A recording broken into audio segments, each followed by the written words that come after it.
បាទសួស្តីបងប្អូនអរគ្នាថ្ងៃនេះគឺខ្ញុំមកចែករំលែកនៅរូបមន្ត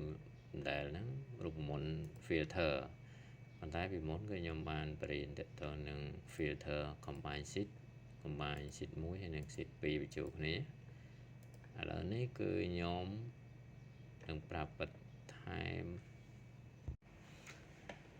បាទអញ្ចឹងយើងធ្វើរូបមន្ត filter ប៉ុន្តែយើង select យកឈ្មោះតែ computer ទេណាយើង select យកតែ computer មួយទេមានន័យថា2 sheet ដែលយើង combine បញ្ចូលគ្នាហ្នឹងឥឡូវយើងយកតែឈ្មោះនេះមួយទេតោះអញ្ចឹងយើងទៅមើលទាំងអស់គ្នាស្មើ filter A3 មកដល់ G10 comma អញ្ចឹងយើង select យក column C ណា C3 មកដល់ C10 ស្មើនឹង computer បិទវងកញ្ចក់បាទឥឡូវយើងបាន sheet មួយហើយណាបាន sheet មួយហើយ data នៅក្នុងនេះគឺយើង select យកតែ computer ទេអញ្ចឹងយើងមានប្រមាណ2 3 4 5 6អូខេ2 3 4 5 6បាទអញ្ចឹងឥឡូវយើងបាន filter មួយហើយផលិតផល computer តែមួយប្រភេទទេយើងជ្រើសរើសយក sheet មួយទៀតសញ្ញាចុចមួយហើយ comma ខាងក្រោមហ្នឹង filter ពី data ទី2 A3 មកដល់ G10 comma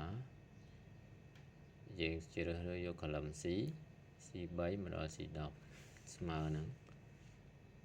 ថ្មិញកដោ computer ថ្មិញកដោវិញបិទវងកញ្ចក់អញ្ចឹងឥឡូវហ្នឹងគឺយើងនៅខ្វះអីគឺយើងខ្វះសញ្ញាផ្គួបណាសញ្ញាផ្គួបបាទ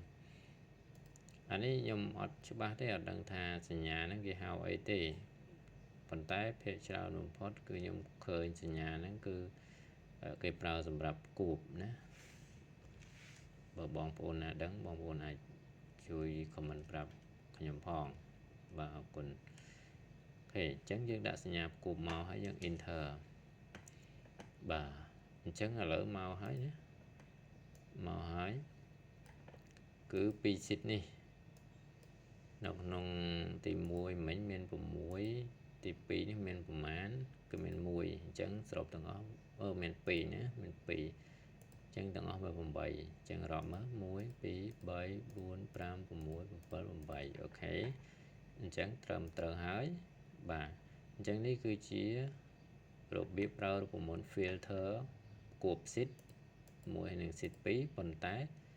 ยังមាន criteria របស់វាណាยังមានលក្ខខណ្ឌរបស់វាគឺយើងជ្រើសរើសយកតែឈ្មោះផលិតផលមួយមកទេបាទអញ្ចឹងយើងមានប៉ុណ្ណឹង